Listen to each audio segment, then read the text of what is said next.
Assalamualaikum warahmatullahi wabarakatuh. Waalaikumsalam warahmatullahi wabarakatuh. Hamdan wa syukralillah amma ba'd. Alhamdulillah, alhamdulillah, alhamdulillah.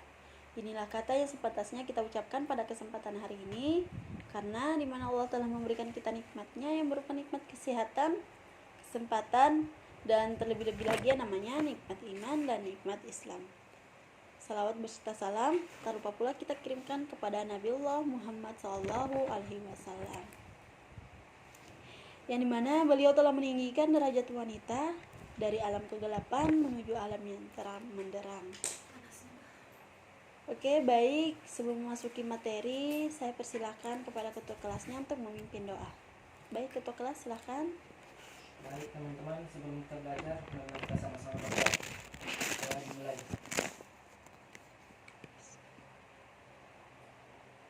Kelas selesai. Oke, terima kasih. Jadi di sini kita akan belajar tentang akidah akhlak. Sebelum itu saya absen dulu ya satu persatu. Miftahul Khair, Hadir. Nur Fitriana Wulandari. Hadir, Bu. Oke, hadir semua ya. Ya. Oke, kita masuk langsung ke materi saja. Jadi yang pertama kita akan membahas tentang pengertian akidah akhlak. Akidah akhlak. Jadi menurut bahasa, kata akidah berasal dari bahasa Arab, yaitu akada yakidu akodan, yang artinya adalah mengikat atau mengadakan perjanjian. Sedangkan akidah menurut istilah adalah urusan-urusan yang harus dibenarkan oleh hati dan diterima dengan rasa puas serta terhujam kuat dalam lubuk jiwa yang tidak dapat digoncangkan oleh badai subhat atau keraguan-raguan. Dalam definisi yang lain disebutkan bahwa akidah adalah sesuatu yang mengharapkan hati membenarkannya, yang membuat jiwa tenang, tentram kepadanya, dan yang menjadi kepercayaan yang bersih dari kebimbangan dan keraguan.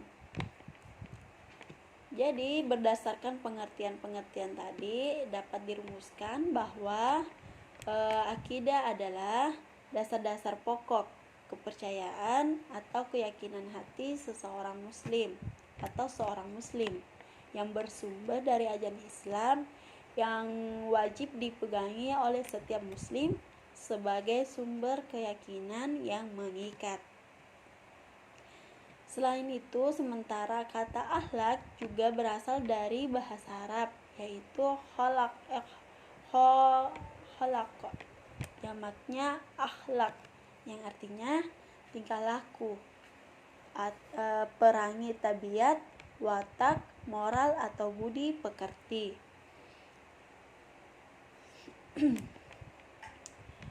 Jadi akhlak merupakan sikap yang telah melekat pada diri seseorang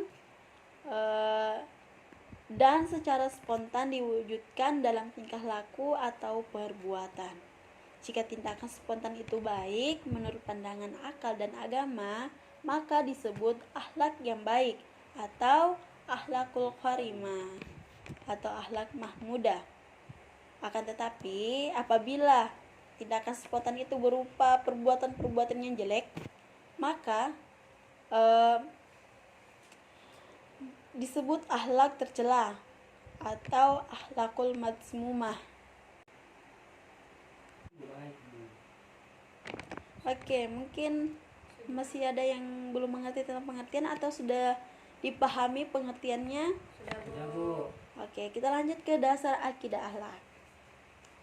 Jadi dasar akidah akhlak adalah ajaran Islam itu sendiri yang merupakan sumber-sumber hukum dalam Islam, yaitu Al-Quran dan Al-Hadis. Al-Quran dan Al-Hadis adalah pedoman hidup dalam Islam yang menjelaskan kriteria atau ukuran baik buruknya suatu perbuatan manusia. Dasar akidah akhlak yang pertama dan utama adalah Al-Quran. Dan ketika ditanya tentang akidah akhlak Nabi Muhammad SAW Siti Aisyah berkata, dasar akidah akhlak Nabi Muhammad SAW adalah Al-Quran.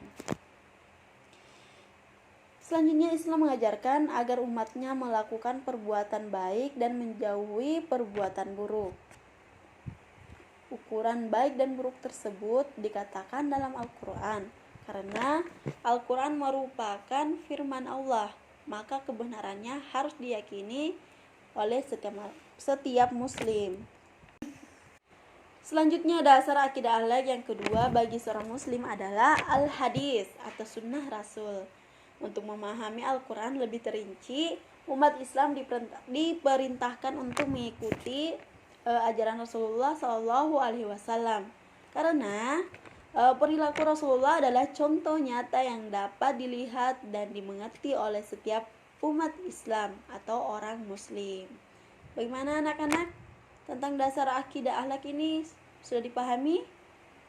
Sudah, Bu. Sudah. Mungkin kita lanjut lagi ke tujuan akidah akhlak. Jadi kita masuk ke tujuannya. Baik, akidah akhlak harus menjadi pedoman bagi setiap muslim. Artinya, setiap umat Islam harus meyakini pokok-pokok kandungan akidah akhlak tersebut.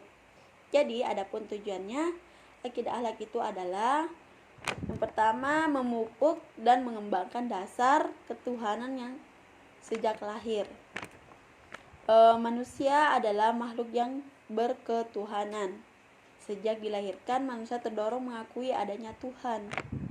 Kemudian yang kedua, yaitu akidah akhlak bertujuan pula membentuk pribadi muslim yang luhur dan mulia.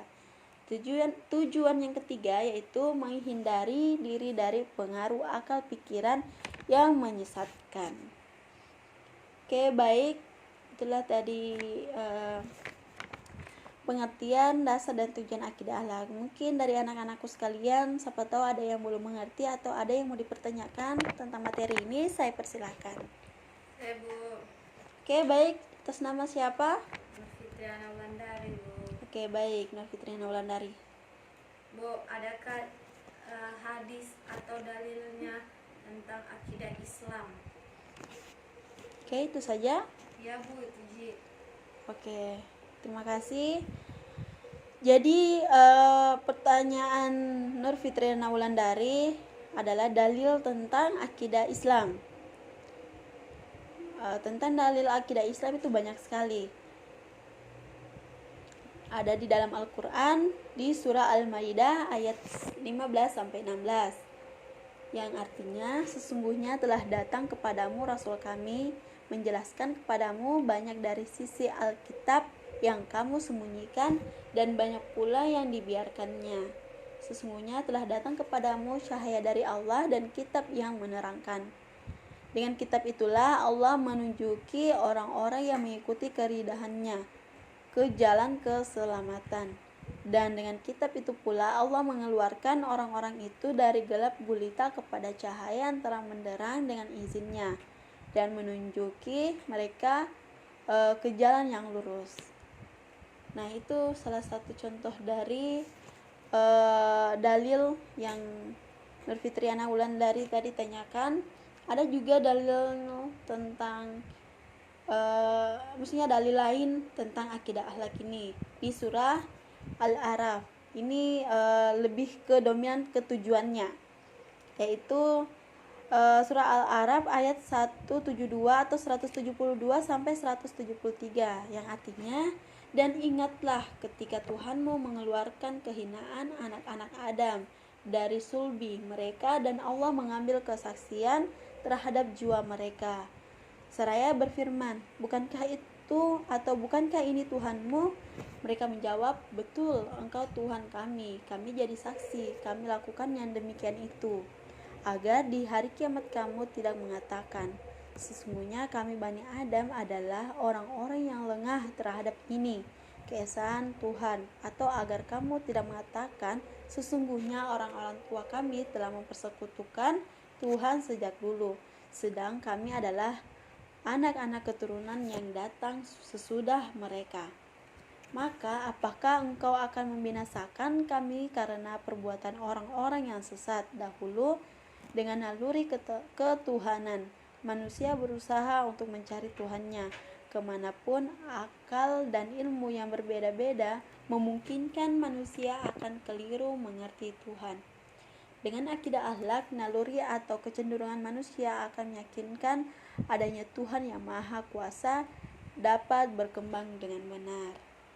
Itu salah satu dalil dari surah Al-A'raf di dalam Al-Quran. Ya Bu, terima kasih. Oke, sudah dipaham. Ya. Dan kalau misalkan artinya ini belum dimengerti, kita bisa mencari hadisnya supaya lebih dimengerti, karena hadis adalah dia yang menjelaskan secara terperinci di dalam Al-Quran, karena bahasa Al-Quran itu beda dengan bahasa yang dijelaskan dalam hadis, karena bahasa Al-Quran itu universal, dia lebih bahasanya lebih universal, umum.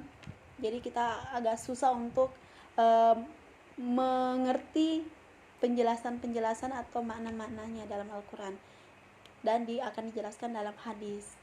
Oke, mungkin itu saja. Baik, Nur Fitriana Wulandari, bagus sekali pertanyaannya.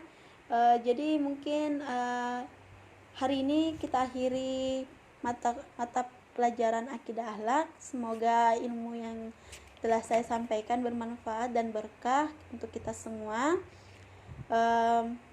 Kurang dan salahnya mohon dimaafkan. Saya ucapkan dan saya akhiri dengan ucapan billahi fisabilillah fastabiqul khairat. Wassalamualaikum warahmatullahi wabarakatuh.